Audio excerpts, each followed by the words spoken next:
राजस्थान स्थित भानगढ़ किला। यह वह स्थान है जिसे पुरातत्व वैज्ञानिकों ने सामान्य नहीं माना है।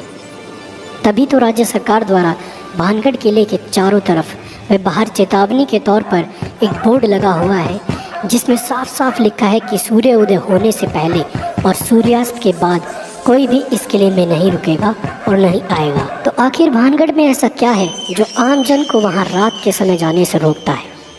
अगर कुछ है तो उसके पीछे क्या कारण है?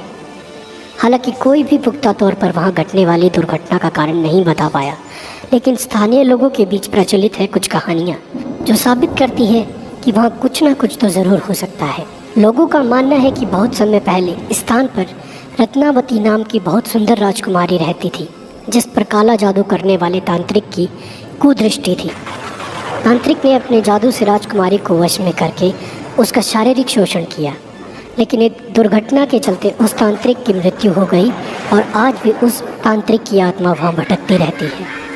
तांत्रिक के श्राप के अनुसार वह स्थान कभी भी बच नहीं सका। वहाँ रहने वाले लोगों की मृत्यु हो जाती है, लेकिन उनकी आत्मा को मुक्ति नहीं मिलती है। प्रचलित कहानी के अनुसार सिंधु देवड़ा महल के पास स्थित पहाड़ पर तांत्रिक क्रियाएं करता था। वह रानी रत्नावती के रूप पर आसक्त था। एक दिन भानगढ़ के बाजार में उसने देखा कि रानी की एक दासी रानी के लिए केश तेल लेने आई है। सिंधु देवड़ा ने उस तेल को अभिमंत्रित कर दिया कि वह तेल जिस पर भी लगेगा उससे वह तेल उसके पास ले आएगा। कहते हैं कि रानी ने जब तेल को देखा तो वह समझ गई कि यह तेल सिंधु देवड़ा द्वारा अभिमंत्रित है।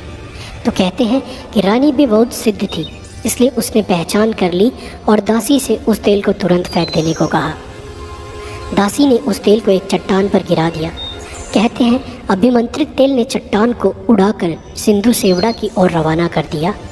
सिंधु देवड़ा ने चट्टान देखकर अनुमान लगाया कि रानी उस पर बैठकर उसके पास आ रही है, सो उसने अभिमंत्रित तेल को रानी को सीधे अपनी छाती पर उतारने का आदेश दिया।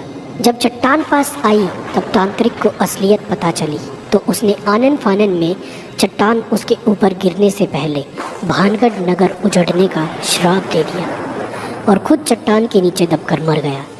कहते हैं सिद्ध रानी को यह सब समझते देर न लगी और उसने तुरंत नगर खाली करने का आदेश दे दिया। इस तरह यह नगर खाली होकर उजड़ गया और रानी भी तांत्रिक के श्राप की भेंट चढ़ गई। तो कितनी सच्चाई है इस कहानी में?